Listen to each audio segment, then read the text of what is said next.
Okay, Ayush, welcome to the meditation. So let's enjoy Tulsi, Nepali Tulsi tea.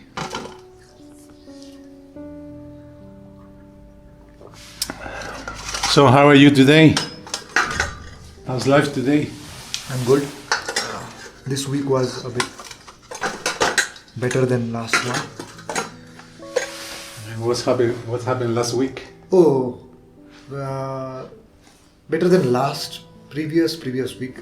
That was toughest week, I would say. What happened? Yeah, overwork. Okay. And then last week was I went to a marriage ceremony of one of my friends. Okay. And yesterday I got out of home after like 4-5 days, and it was good. So now You went outside? out of the home. I was working from home. You work from home. Yeah.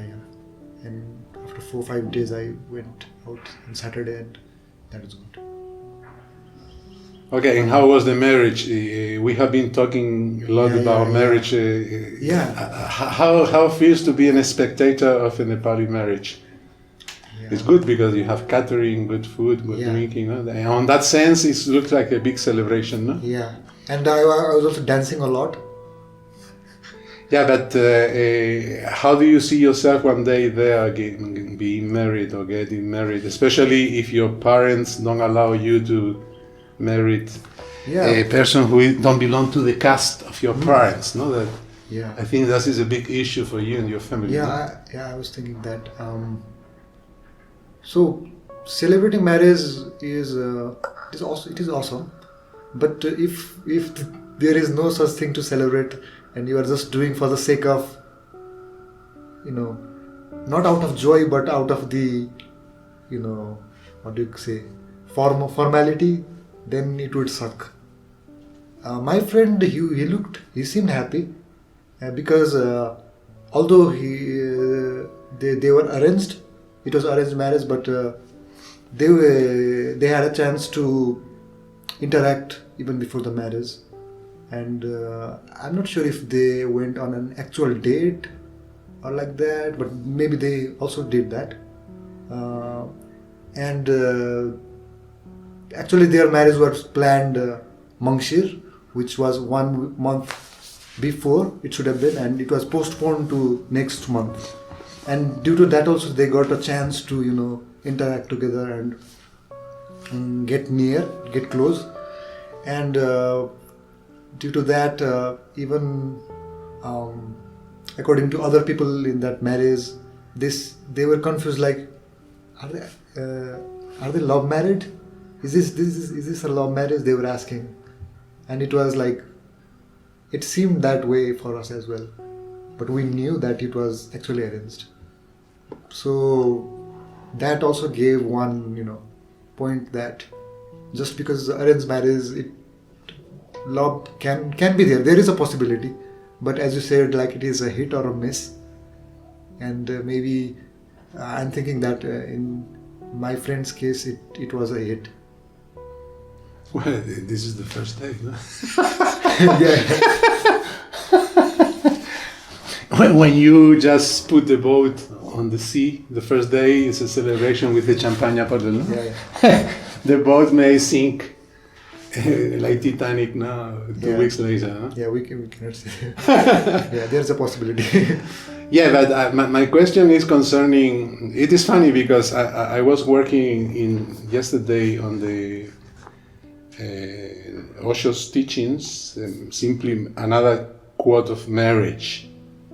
I did already arranged marriage, you remember? And this one is marriage, it's like in general marriage. So next week I think I will send it as Osho's teaching. No, but the question personalized to you is, imagine tomorrow, even today, we go to the restaurant on the top and you fall in love with a beautiful woman, no? Nepali, no? And this woman don't belong to your caste. Let's say that if you step lower caste, no? It's not an untouchable, but it's maybe a little lower, no? Yeah. So you go back home and you say, I want to marry that woman. What will happen in your home? I mean, you are not committing any crime. You are just falling in love with a human being.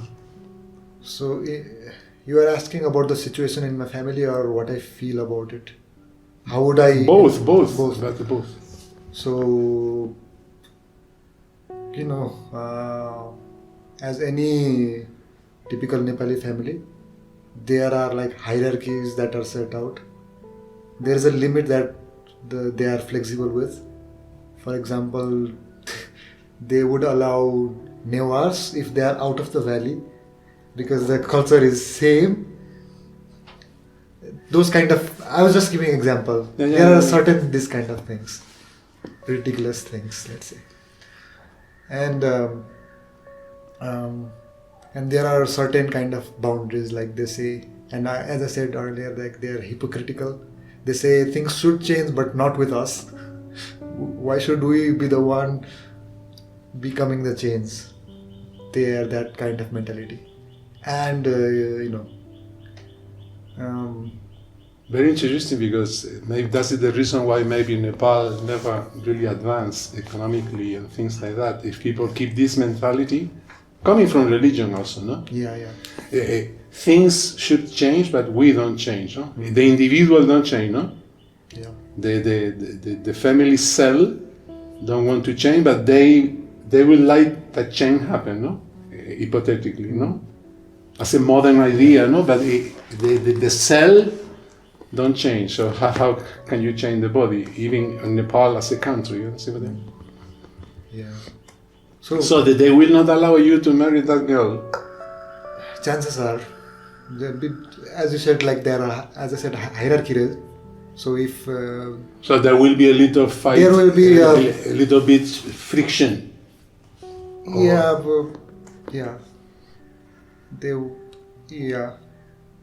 Even in some case, if they allow, they would think about it a lot. Like certain deviation from the caste, like Brahmins and Kshetris, they would discuss about it, but they might allow it. But they will try to convince. That first you that this is not correct and you should not. That is a bit way off. They would like to correct. They are planning. Let's say they are planning for the perfect one. But you will not be unheritage. Let's say they will not throw you out of home. Well, if they weren't allowed to marry at all, then I would have to step out of the home and do it my way. And later they might. When the baby is there, the heart will might accept it. When you bring your own son, the heart will melt out of love. No? Probably melt. We never know. Yeah. But that there is a possibility, and there are some cases I have heard about the family accepting after like 5-10 years. Wow. Yeah. And in those 10 years, the ego they are frozen. But especially like if they are overseas and they come back, they accept it. Such kind of thing. And my mother, one interesting thing, what my mother says, it like she said that when I brought up the topic of that intercaste marriage, even though there was not that possibility, I was just actually I shouldn't have. If other people were there, they wouldn't have. You were checking, maybe. I was checking. Yeah, I was checking. I was just checking. I was just checking the climate, right? And when I asked about it, what she said was, one of the things what she said was, she said that if you were like successful, rich, and you had that status, then I would have accepted, she said. Well, this is very interesting. Do you know what that means? As a foreigner, I catch immediately the picture, no? What mean that? What I think that means is that if you can say fuck you to the society, if you have that fuck you money, then it is okay. So the main reason is security. Yeah. Security, because your same caste, it is it is normal that the other family of the girl will be rich like yours. No. What she was saying was, regardless of the woman, the girl, she was intercaste, regardless of her financial status, if I was a bit more successful than I am right now, I was rich, let's say. She may be poor and both intercaste, but her point was a bit interesting. She said that if I was rich and successful among our Oza family, I was like the, look at that guy type of guy, then it would have been okay to go into caste marriage, because even if I was breaking the norms, they would have seen it like nobility. If I was noble, kind of, then it was okay, she would say. But she said that you are not successful as of now, so you better stay off. Yeah, but how I see it is that if you are not successful now, you need the marriage to have more security, because the other family will have economical level, oja, no? So if you marry the lower caste, supposedly that girl will be not so rich. Her fear is that you don't have enough security to protect them when they are old. So somehow they are not thinking about the kids, they are thinking about their own security when they are old. When they might be boycotted from others, the fear is from the society. And one interesting thing about them is they also say that they are not good with neighbors as well, and they say they have this pride, and hypocritically they want the security from society. Yeah, sure. And they are so confused, and that's why if I go and analyze these kind of things, I just feel pity for them, because they cannot change, or at least it is very hard to change themselves. Well, but at least you in your generation further, your kids will not be like this. Things are changing, no? Yeah. Also, you have to understand what is the collective unconscious mind, no? So any country has its own unconscious collective mind. So it's come from the ancestors. And in the family constellations, we are moved by some kind of unconscious chip that even comes from your grandfather. Even if you didn't know your grandfather, you may have feelings and attitudes coming from ancestors. You know, this is a new psychology work from a German psychologist. I forgot his name now. Heisenberg? No. I forgot his name, and I think it's Hellinger. Oh. Hellinger. So he developed a new therapy method. It is called family constellations. It's very interesting if you want to read about him, Hellinger from Germany. Now, what I want to say is that this generation of your parents, they are also confronted to watching TV, watching movies from our time, where society is generally westernized. It's like in all the movies you see that people, black marry with a Chinese marry with a Spanish. You know, it's like I suppose that inside the Nepal there is a Nepali TV who keeps the culture pumping, like religious rituals, also series of Nepali attitudes, people marry together. But when you go into YouTube, when you go into the world, they feel that we Nepali or we Indians, we are out of the plate, because no one in the world have this kind of caste system or arranged marriage. So they must be also confronted to the reality in the outside, no? Theoretically, so? I think we have got past that point. As you said, the Nepalese TV culture promoting that. What they are promoting? The new or the old? New. The new. Because I remember this TV. It was not a serial, but maybe just a, what do you call it? Yeah, one-time series. Let's call it a teleseries. It was from artist Maha Jodi. They are two, Madan Krishna Shrestha and Haribang Satare. So that there was this series that used to air. It was aired, I think, when I was 6-7 years old. So that is like 21 years back. Even then, there was this documentary that was suggesting that intercaste marriage happens. It is not that bad. It is our conditioning kind of thing. So theoretically, we were, I think we are good.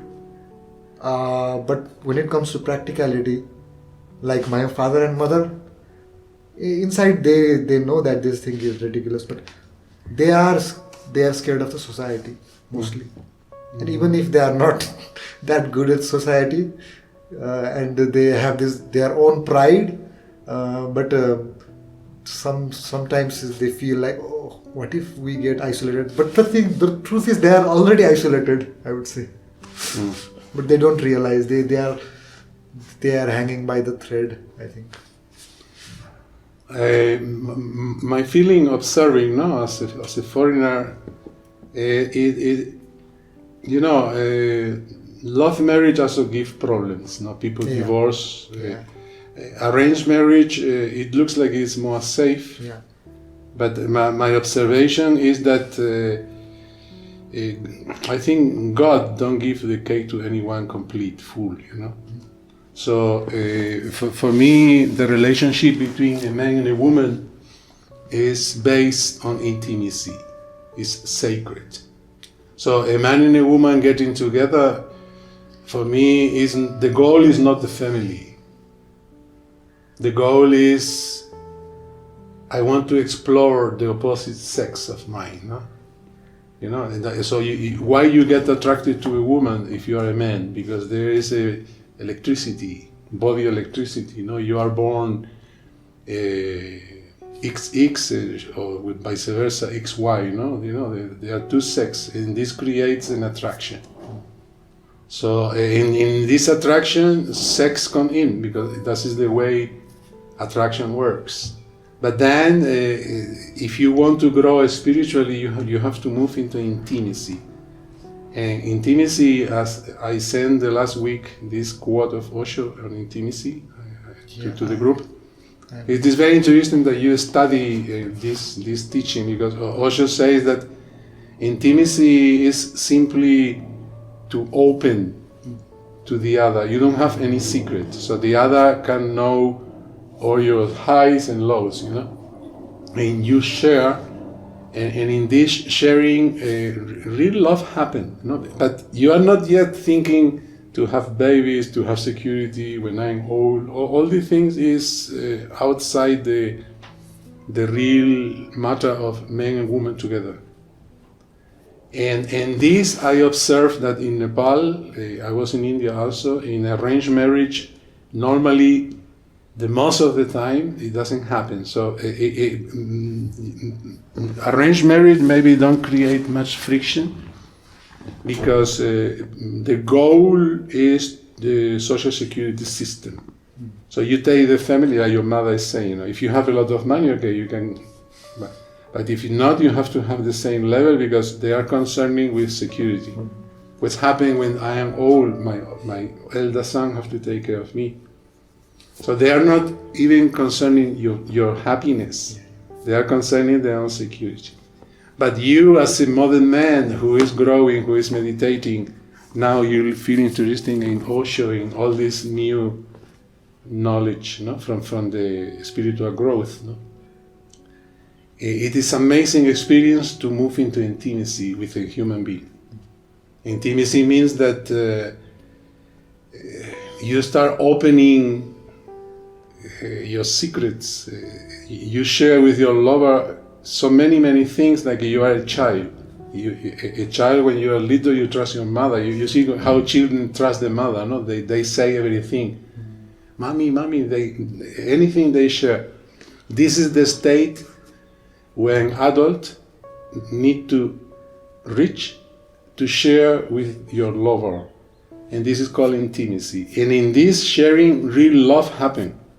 So love is simply that you are not thinking about that woman. You are not thinking to divorce. You are satisfied and full and content with this person, and this person can be there forever, your whole life, because the love is fueled by the intimacy, and intimacy is sharing anything, good and bad, no?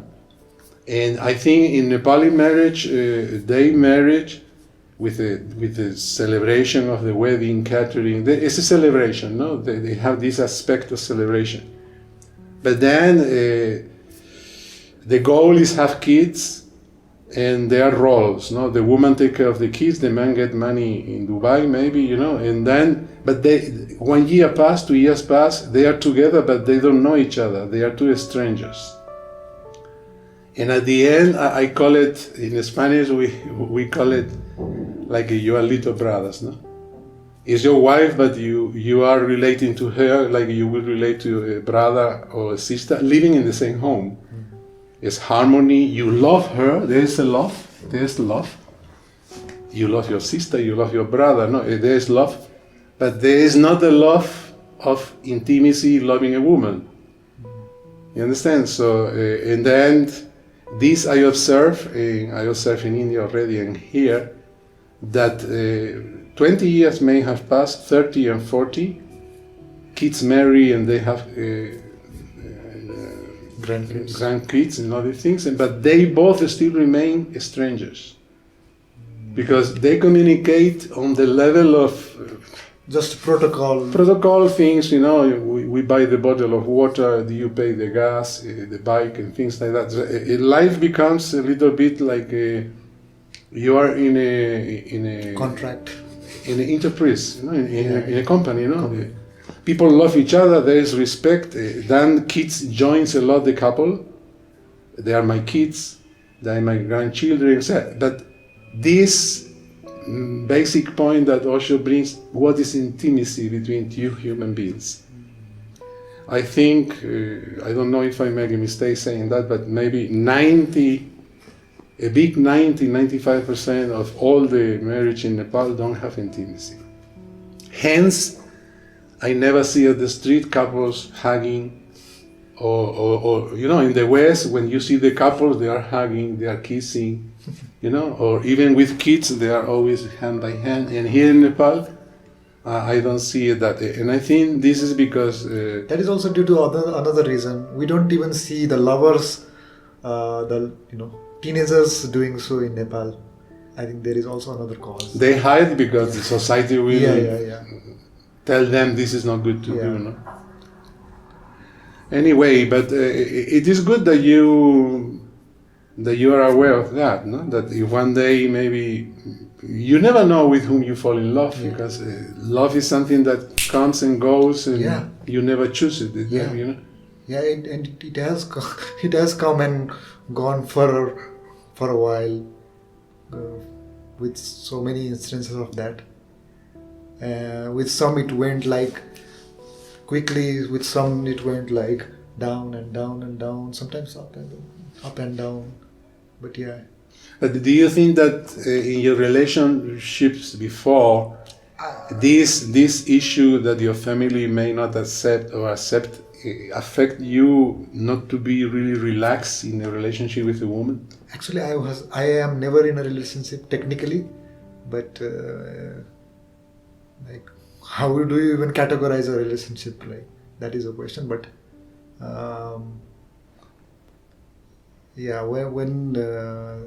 when that was the case, I was not relaxed even before, maybe, and after that I kind of became more frustrated, I think. But with that specific girl, it was from her side as well, because I actually had proposed to go out on a date and she rejected, so that was there. So I was just checking the climate with my family, but after that I got to know the actual face of my parents. That was the girl that you were checking with your parents. You were checking like you told them what's happening if I. You were checking them what they say. And But you were. these things were not, things were not already started or so. No, but you were feeling attracted to that girl. Yeah. And she was a lower caste. Yeah, and she had given hint like she was searching for a stable relationship or marriage, straight away marriage, and which maybe that is doubtful as well. What she thought, but yeah, and I just throw around that like a child asking to the parents. I threw it around, and when listening to the answer, I listened like an adult. When I talk to you about intimacy, I'm not checking Osho. I'm not neither.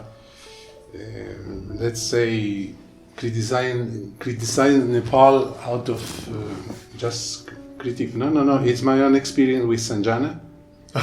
No, I married a Nepali woman. And the story is very beautiful because at the beginning we married for visa. No, I wanted to stay here and she wanted to go to Europe. In a certain way, it was like an arranged marriage because we arrange. And I say, okay, I open the door to Europe to you, and I can stay in Nepal. Oh, that was a deal. Yeah, it was a deal. But I was not in love with her. I didn't know her at all. Just a friend of here, a Baba disciple, made the connection because Baba told me, I told to Baba, I want to stay in Nepal and they only give 5-month visa. And I have to go back to Spain and wait for 7 months in Spain and then come back to Nepal. But my wish is to stay here forever. And then Baba said, marry the Nepali woman. And I say, wow, Baba, great idea, no? Whom? So Baba asked to the disciple of here, the ashram, no? But all these girls, they were afraid because they see me, I'm old, I'm baji, no? And even if the master suggests marry SANGIT so that he can stay here, they were totally afraid, no? Anyway, there was no option in the ashram, and then a disciple of Baba knew a woman who wanted to go to Europe. And then we connect, and we started doing WhatsApp chatting. I knew her name, her intentions, and it was like it's not an arranged marriage from parents, but we decided to do that deal, no? Yeah. And then, you know me, it is impossible to be close with me. I push people to open, no? I'm a little bit nasty in that way, no? That I cannot maintain a relationship with a human being if the person is not opening. Then I go, no? So I started opening to her, and she started opening to me. And she started telling to me so many problems she has with her own ex-husband. The ex-husband never loved her, that she was feeling betrayed because the husband has already married another woman legally, have kids, and the husband wanted to have a girl because have 2 boys, and then she used her to have a girl, but she never got married with him because he never divorced the other woman to marry her. So she was feeling hurt. And the only way is escaping Nepal. I go outside of Nepal and I will be free in Germany or in Spain. So we arranged the marriage, and we married on that level. So when I met them here, I fall in love with the daughter. The daughter is amazing dancer, amazing. Very talented child. So I am an artist. She's an artist, and the first day we meet here, I take the guitar and she started dancing, and I make a video even. So she's dancing with 8 years old and me playing guitar. So there was like it is a little sad to say that I fall in love with the daughter as a father. So the daughter wake up in me feelings of fathering. I started feeling I would like to father a Nepali child, out of love, no? Take care of her, helping economically, all these things, no? But Sanjana was there, and then Sanjana say, wow, this guy is so beautiful, this guy is so, my daughter loves him. So she started falling in love with me. So that arranged marriage became a love marriage. Yeah. And then in the love marriage, I see that she could not open into intimacy. And she only, for example, she come here to visit me, and I say, come here, Sanjana. I take her hand. No, I have to clean the house. I have to cook for you. So she was doing the traditional role of a Nepali woman, no? It's beautiful. So she expressed love through taking care of me. And I said, but I clean every day. I do my own food. You don't need to do nothing. Come here to relax, lie down. She was so much afraid of intimacy. And intimacy was simply looking into the eyes, caressing. I feel happy, I would like to do that. Let's go to the mountain with Sarah. She was afraid of that space of intimacy, you know what I mean? But immediately she jumped into, I cut your hair, I need to clean the terrace, nervous. She was like this, moving. And I realized that is what I say, is my own experience, that they don't know, maybe you don't know neither, what is intimacy. And intimacy is a very beautiful space, because in intimacy you feel you are melting your ego, at least with one person, no? Your lover, no? So, and then love happens in the way that you want this person to be good. You support her, but there is not a chip, there is not an order here, because she is my wife, I have to do that. No, I do that because I fall in love with her. And through intimacy, it's like a flower which is growing millimeter by millimeter every day, You are feeling, for example, you move into sexuality, and sexuality, if there is intimacy, reaches a height of mysteries where your creative energy explode. It's called tantra, tantric love, But tantric love cannot be there if there is not intimacy. So if you don't open yourself to the other, open does not mean open the leg to make love. Opening means looking into the eyes, trusting, sharing, good and bad. I am afraid. All these things that you hide from the others. Insecurities, phobias, and all these things, you share with at least with one person, your beloved. No? And in that sharing, those fears disappears, because sharing has this quality of healing and deprogramming. And then this relationship becomes like a refuge in the mountain. When it is cold, you move into the relationship and you feel protected. Of course, you are not enlightened. There are moments where you feel insecure, you feel vulnerable, no? And when you feel vulnerable, you know that she is there for you. You trust that she's there. And you come as a child full of fear and insecurity, and that woman, like a mother, will say, come here, my baby. Relax. But the woman will not say, you are a coward, you should get more money, And that is why people... I just remembered my parents.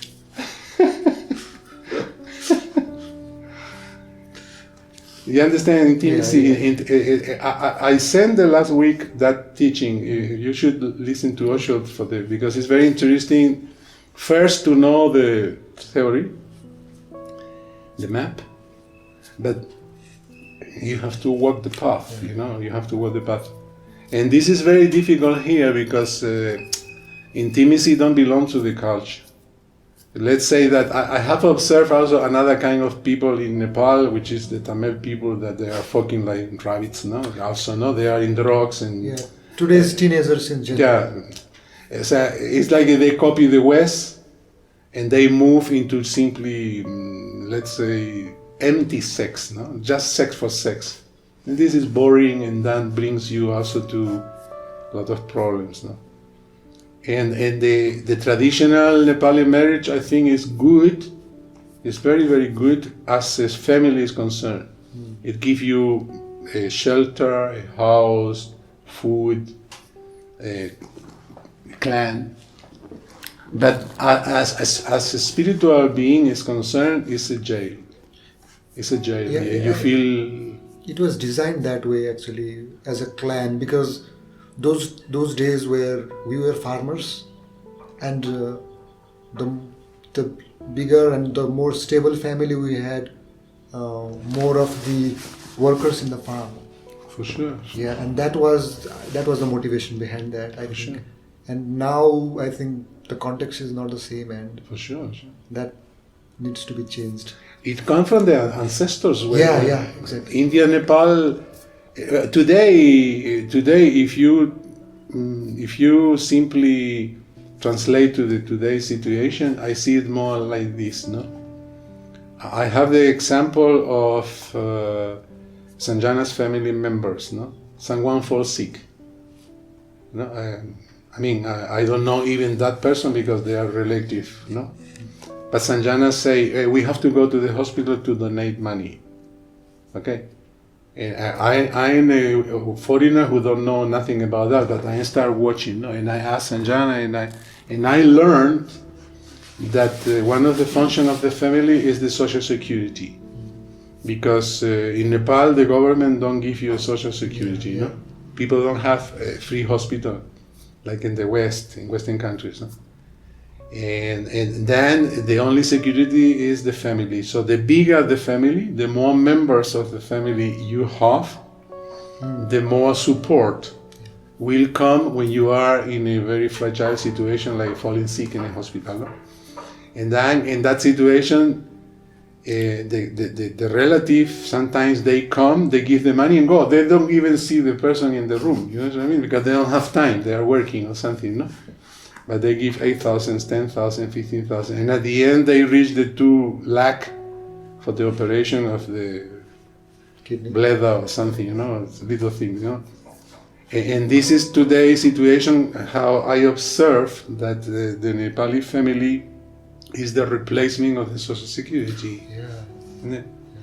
In the West, it's totally contrary. In the West, for 50 years already, when I was a child, Spain has social security, and that simply means that you fall sick and no member of family have to contribute economically because the state pays the bill of the hospital. And then little by little this evolution makes that people say, well, I have problem with my brother, I have problem with that relative, because I don't depend on them, I cut off relationship if there is friction, if there is not good understanding. And in Spain, very easily you see families who are split. But here in Nepal, they are afraid of splitness, because then who will come to the hospital? So problems may be there between relatives, but let's not enter into discussion because we need them. Do you see the point? So I repeat again, nothing is perfect. No, God don't give the full cake to Nepal, neither to Spain. No? But wherever you are, I think you have to let go of your conditioning. Me as a Spain, I let go of my conditioning a long time ago. You as a Nepali, if you want to be a free man, you have to let go of whatever conditioning is there. No? Yeah. You know? Nepali or Spanish, and this is the real meaning for me of a spiritual path. A spiritual path which is based on rituals and praying and things like that, but you don't change inside. Well, it may relax you. Psychologically. Maybe a mantra relax you when you are afraid. Yeah. But the real thing is that fear is no more there. So let's say that I see it like this, no? It is like everybody is sick from conditioning in society, no? And everybody need to put parch in bags, no? Always maintenance the sickness, no?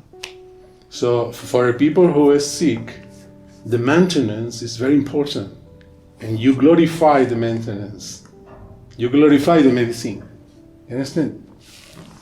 But you become dependent of the medicine. So the real thing in spirituality is that you are healthy. So if you are healthy, you don't need medicine. You see the in the outside is you don't see it. You don't see that this is happening, but inside you is such a space of freedom. It's such a space of, you can breathe from the belly good because all the emotions are not stored here and crystallized in your Manipura chakra. Understand?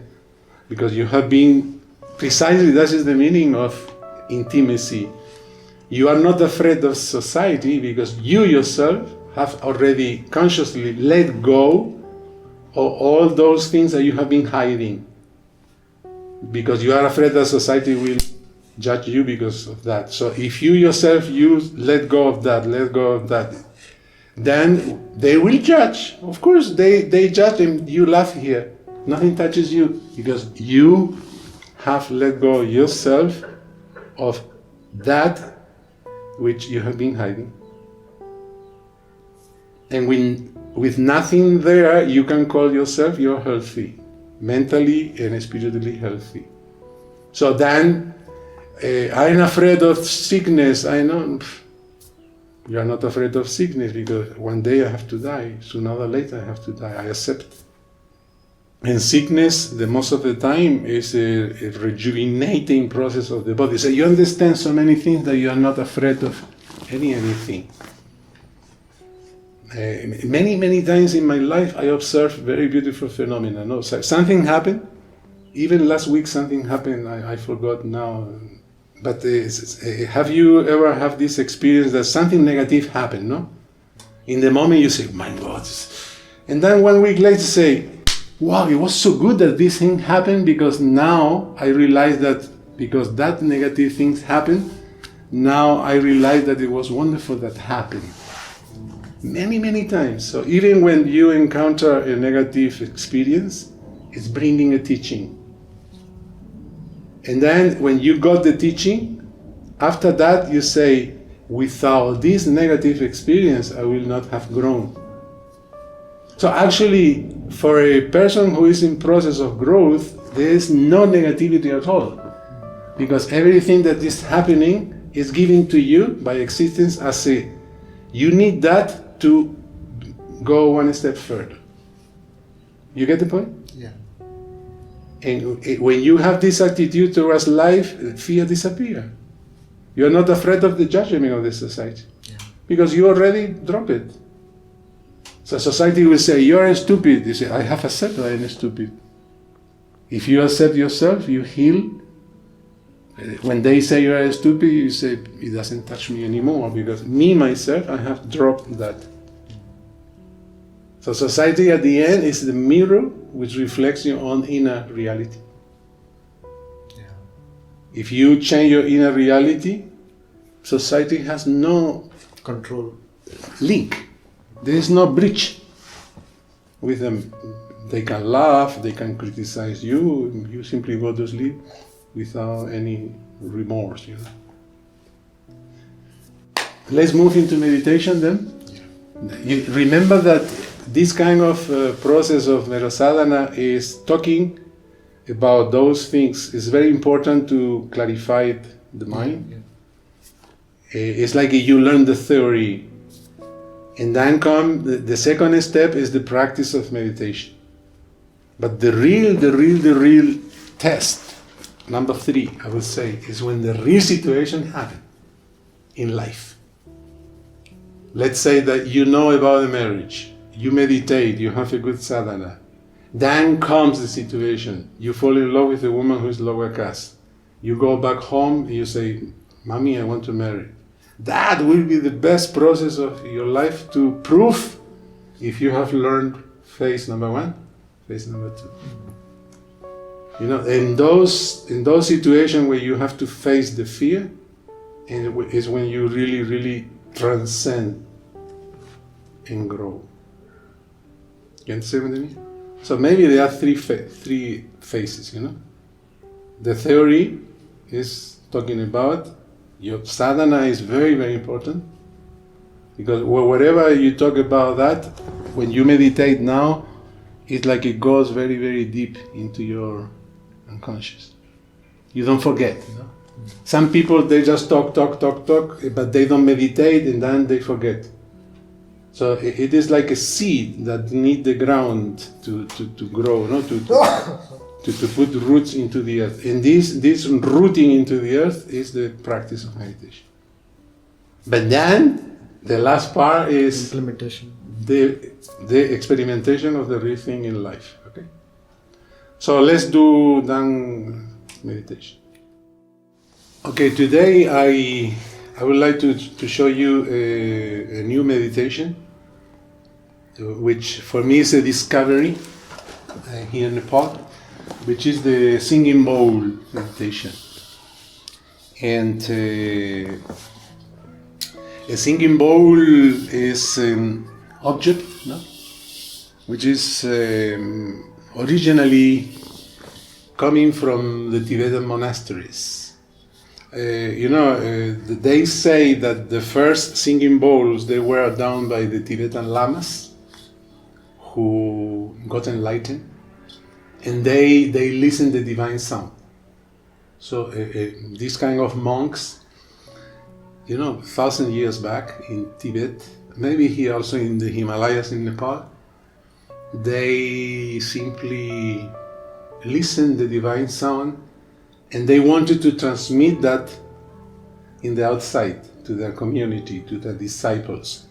That is why in the Tibetan chanting you see this kind of very low voices. Throat singing. The throat singing, very, very difficult. They reach like a very low octave, like a C1, something which I cannot do, like but so powerful, no? They are doing that with the belly, with the throat, but they also wanted to transmit the divine sound with the singing bowl.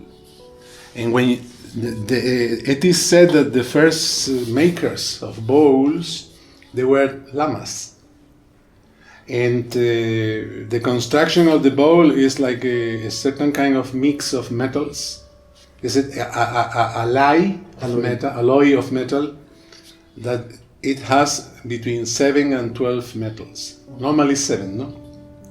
It has copper, tin, silver, gold, steel, and that in a certain secret alloy, how much you put of each. The ratio is important. Yeah, it's very important. No? So, and then, of course, when you listen to this sound,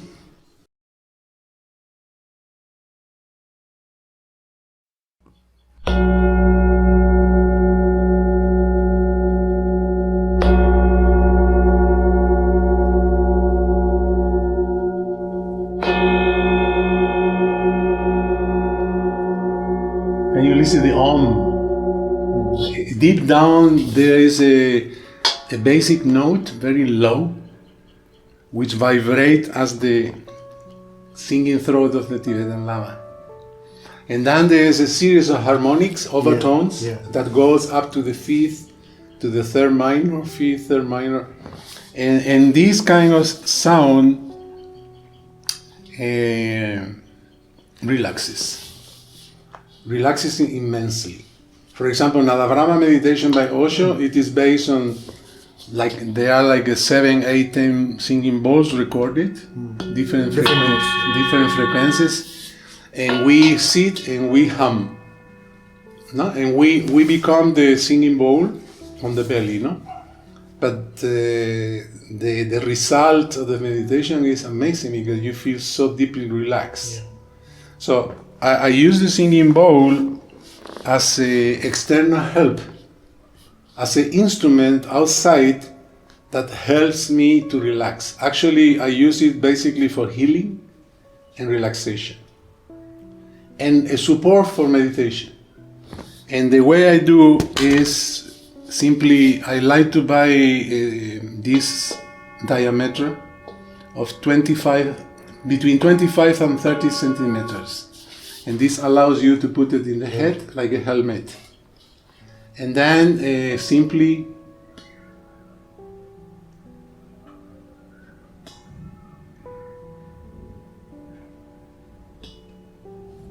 so what's happening is that the material inside touches the crane, the bone. And if you put your hand, you will feel the vibration, no? You will feel. So your hand is really, it's like you have a electronic vibrator that makes you, there are thousands of revolutions per minute here. So this thing in contact with the crane, especially the head, because the brain is just, let's say, no more than half centimeter from the bone. And in the brain is that physical device which is responsible for all our movies, no? All our tensions, everything comes to the mind. So the neurons, when you are tense, when you are tired, overwork, so there is a lot of electricity collapsing in the. You have seen these documentaries where they show the states of tension, fear, and tiredness and other things. So the neurons are totally crazy electrically, no? Because the brain is an electrical organ. So this vibration, it is an experience that you will have now. I'm giving you the theory. But when I came to Nepal and I started exploring that fox in Nepal is the biggest producers of singing bowl, more than Tibet. And I found the right people in Patan who are working that for generations and generations. And I started experiencing to do the head meditation, singing bowl head meditation. And I started experiencing so much relaxation. It was like it's like when you take a Valium, when you take a calmant, and physically you're going to sleep because you take a sleeping pill, no? But the singing bowl relaxes you not to sleep, but to become aware. And that's it, the beauty. The real relaxation is that brings you into relaxation, but you're still awake. And then I discovered this can be a really support for the meditation. It's not meditation, but it's a helper for your meditation, because to meditate, normally you know that we go through a cathartic process before, either Kundalini, either gibberish, or even mystic roads. There is an active part that we do to land into the second part. In the second part, when you are already calm and you meditate. So for me, the singing bowl meditation is two parts. One is I relax through the help of an external device. And after I am feeling relaxed, you stop the singing bowl and you just move into silence. So the singing bowl becomes a passive cathartic device. It's not that you are moving yourself, the body, or you are humming or doing gibberish, but it's simply you are already seated. Let's do it now, maybe for 15 minutes. I will give you another singing bowl, you have one there, and you simply for 15 minutes, I will put the clock, and you move into feeling the vibration in your head. After 15 minutes, you put the bowl there and we do 15 minutes silence. Okay, and then at the end, I would like that you share with me how was the experience. Okay, so you take your singing bowl and I teach you, you put in the middle. So at the beginning, there is a point when you have a lot of practice that it doesn't move, okay? But you should have the left hand as a support in case it will move. And now you hit, let me explain you. Sorry. You have to hit in this part. Look. Here, in the border. Because if you hit here, it will be hard. Yeah. You feel it like you're hitting directly your head, no? Yeah, only in the free. Yeah. Coming from this side. Okay. Yeah. Yes. If you feel that it will fall, then with your left hand, you, with your left hand, you put in the center. If you feel that it's moving, Yeah. but the real thing is to keep it like this, okay? And you close your eyes, you just listen, but try to, at the same time that you listen, try to breathe. Become aware of the breathing. Because as the mind goes into relaxation, so gradually you will feel that the acoustic waves are affecting physically the neurons. And the neurons, by miracle, they start minute by minute relaxing. And then the more you are relaxed, the more you are aware. And if you start feeling, wow, I'm breathing, I observe my breathing, observe your breathing. If you have the feeling to hum together with the ball, hum. You can also do. It's like you do Nada Brahma from the inside and from the outside. It lasts for so long. This one is lasting for so long. Yeah, but this is a device that costs 25,000 rupees. It's not the 3,000 rupees from Tamil, no? Yeah. This is a piece of art, the same way that you buy a good guitar. Okay, let's do. Yeah. Let's do for 15 minutes. I programmed the timing. Let's start doing. Okay. So you close your eyes and move into your experience. I don't talk anymore. Go ahead. And we continue hitting it.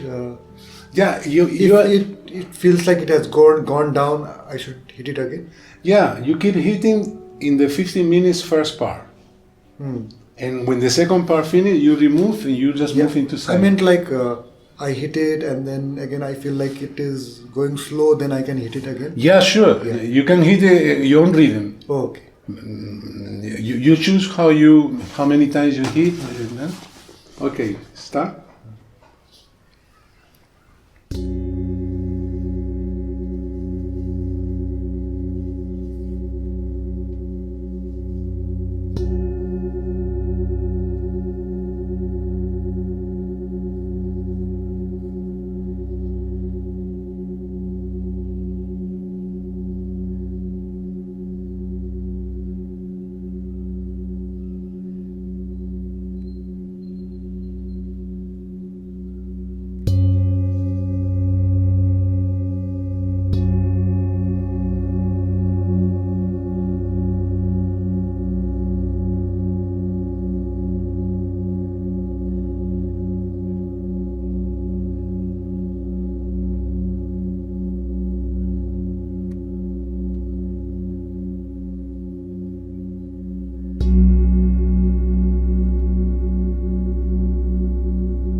In the first part of the meditation, we listened the outer sound of the singing bowl.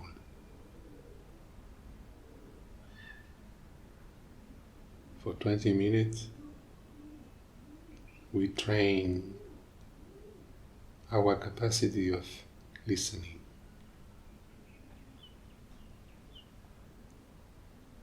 Now, there's no singing bowl, but we keep listening.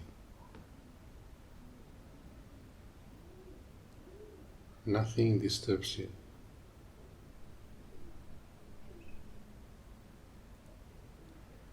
You listen to the traffic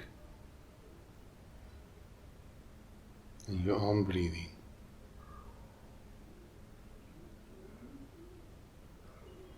Focus on your breathing simultaneously with the listening of the air going through the nostrils. And glue to that listening.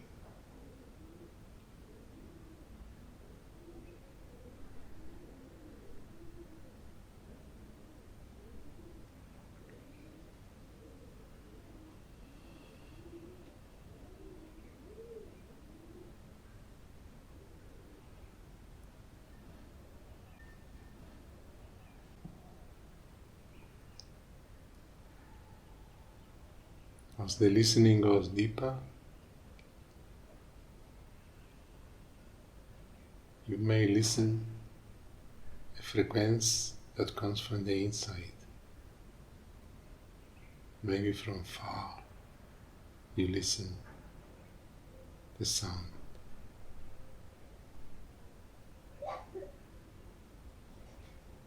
Glue to it.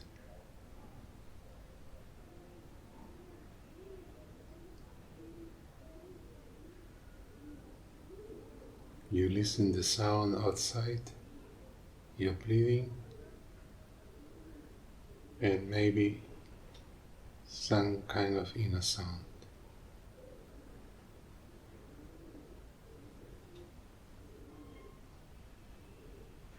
This is your meditation, listening.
It seems you don't want to move out. Yeah, I was enjoying, especially after you hit that bell. I began smiling. So how was the experience with the bowl? Bowl. When it, I was trying to get that feel, the intensity again, and I was repeatedly hitting it. And I think it will help if the hair, if you have short hair, I think it is more effective, I think. No, with long hair women, for example, if the hair touches the sides, it creates zzz. Yes. Does it maybe you make your hair wet, a little bit wet, that it does not have volume? Oh. Yeah, my hair is a bit curly, and but yeah, anyways, it was. Do you feel it relaxes you? Yeah, and it was moving here and there, but when I pressed it, it was also going down. Yeah, because when you press, the vibration goes through the bones. Yeah. Through the. So pressing is, I think, more helpful. Yeah, for example, I have the experience with, sometimes I come from the Kathmandu very stressed, traffic, and I immediately take the bowl. It's like this experience when you go to a keynote psychotherapist who give you a massage. Yeah. And you feel relaxed, so free. Yeah. Free. You only pay one time in your life, but this object, when I feel tense, I just do. Yeah. And I feel like it really relaxes. And during the bowl, I was not asleep, but as soon as I removed and we moved to there, and I began feeling a bit drowsy. And you said something and I came back to senses. I was after that I was already so relaxed that I was already dreaming, and you said something and then I came back to. Well, it relaxes you also to the point of moving into sleep. I do every night before I sleep. I do my 10 minutes of bowl. And I used to suffer from insomnia, no? Because I have a bad experience. And the bowl was for me one of the medicines I take, because I don't like to take any kind of medicine. And with the thing is that this kind of natural medicine works slowly. It's not, I mean, you relax immediately, but if you have some kind of, let's imagine you have migraine or something like this, or depression. If you are doing every day in a long term, I don't know how many, weeks, a month, 2 months, the migraine disappear, or the depression disappear. And my insomnia disappear because, I do daily, there is not a single night that, it's like when I wash my teeth before go to bed, I always give me bowl. Even if I am very tired, 1 minute or 2 minutes, but I give me bowl. And another friend of mine in the Spanish group, Ana, suffer also from insomnia, and she is doing bowl for now maybe 4 years, every night before sleeping. So the relaxation part is really logical that happened, no? Yeah. Because sound as such is a therapy. There is a medicine called sound therapy. Yeah. And they use certain kind of sounds to heal, no? But I see the head bowl as something that you can do alone for your own meditation, and you treat especially the head, which is the cockpit, of the tension, because the mind is there, the brain is there. But also you can use it if you lie down. You can also put it in the first chakra, and you give it yourself, and then on the second, and in the heart. Oh, the heart is amazing. If you lie down on the bed and you just give it, also it has an amazing power of relaxation. And this is something that I use it wherever I go. If I go to Nagarkot for the weekend, boom, I put the ball in my bag. Carry it. Always carry. It's like it has become even my pet. Before it was the guitar, but the guitar is very heavy. And in Kathmandu, I cannot move in Patau with a very expensive guitar in case of accident. No? This is also fairly heavy, but easy to transport. It's only 2 kgs. Only 2 kgs. Only 2 kgs. I have 18 bowls at home. No, you see many bowls of all kinds of sizes. But head bowls, I have 3. 2 personal and 1 of my wife, Sanjana. She go to Spain now, and this one I can borrow you for 1 month. Next time you come here for meditation, you bring back, and you have the experience of having singing bowl meditation for 1 month. Okay? So you take care, and I borrow you, and you just experience moving into meditation with the bowl, especially treating the head, or you can also treat the upper top. Isn't there like a specific bowl for this chakra and so on? I don't believe in this kind of things. When you move into Tamil, these guys, they go with a big story, and they start giving names and things like that. I am a totally anti-structured person. I don't like theories. And they say chakra number 1, you see colors and that. All this for me is simply you put in the head, you relax. That's the only thing I understand, relaxation. When you are relaxed, you can meditate. It is like the mind is the only obstacle for meditation. If you relax the mind, it doesn't matter why, how. You can relax the mind dancing, doing gibberish, laughing in Mystic Rose, or simply doing pranayama, or singing bowl. They are instruments. They are just, instruments. Tools. They are tools. So I see the singing bowl as a tool to relax, to prepare me for meditation. But I don't, there was a Baba disciple who wanted to learn that, and he learned it in that way, like you put it here, you are affecting that chakra, that organ. A lot of theory. At the end, you are in the fucking mind again.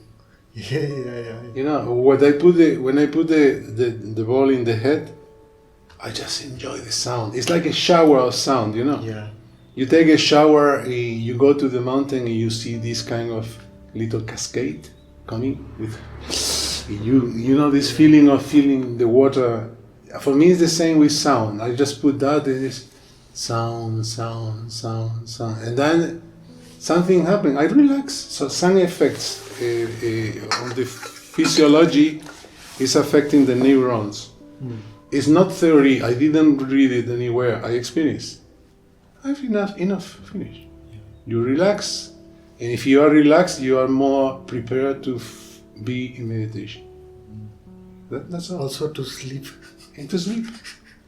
So imagine that you put it for 15 minutes only, and when you let it there, you were feeling drowsy, sleeping, no? So it creates an effect of relaxation.